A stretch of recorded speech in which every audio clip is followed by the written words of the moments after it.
But first, the family of a teenager killed on an Orlando attraction is now getting lawyers involved after the tragic incident. The 14-year-old fell from a popular drop tower, the tallest in the world at Orlando's Icon Park.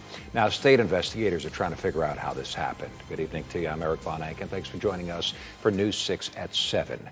We first broke this story yesterday on the morning news after the accident happened Thursday night just after 11 at the Orlando Freefall. A 14-year-old fell from his seat as the ride came down and died. The sheriff's office has identified that young man as Tyree Sampson from Missouri. Friends and family of the 8th grader describe him as humble and gentle with a bright future ahead of him. We're told Sampson was visiting Orlando with another family while on spring break, riding the free fall attraction Thursday night with his best friend. Now the family says they're hiring lawyers to find out if they should take legal action. News 6's Carolina Cardona is at Icon Park tonight with more on this. The family of the teen is being represented by attorneys Ben Crump and Brian Hilliard. Since the night of the death, the rides at Icon Park, the slingshot ride and the free fall ride have been closed. Today, we did see the Sky Flyer is back operating. Earlier today, we spoke with a witness from that night who tells us he and his girlfriend have been having a hard time sleeping in the aftermath of that tragic night.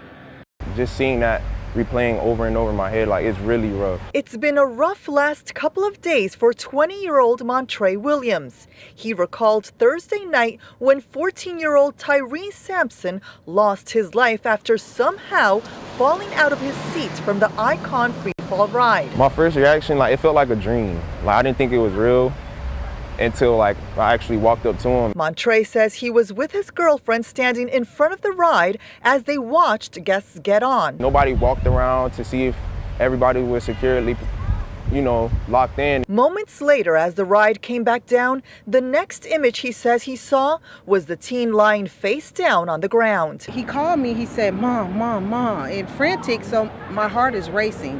And I said, what's wrong, what's wrong? He said, somebody just fell from off the ride. Montre's mom says her son took pictures moments after the fall, but Montre tells us he decided not to post the images on social media. When it comes to something like that, you want to protect the family any way you can.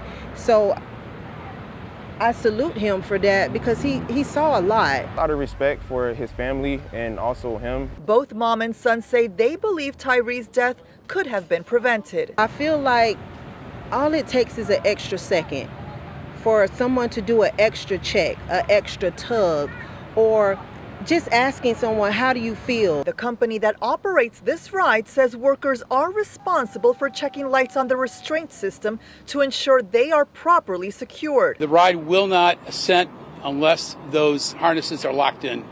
And, again, so there were no indications that there was anything different. As of right now, the cause of death has not been determined. Orange County Sheriff's Office, as well as the Florida Department of Agriculture and Consumer Services, are investigating this case. No criminal charges have been filed as of this time. In Orlando, I'm Carolina Cardona, getting results to News 6. And right on our website, clickorlando.com, we're posting new details as we get them on what happened. Also, we posted witnesses' accounts there. Right, again, homepage of clickorlando.com.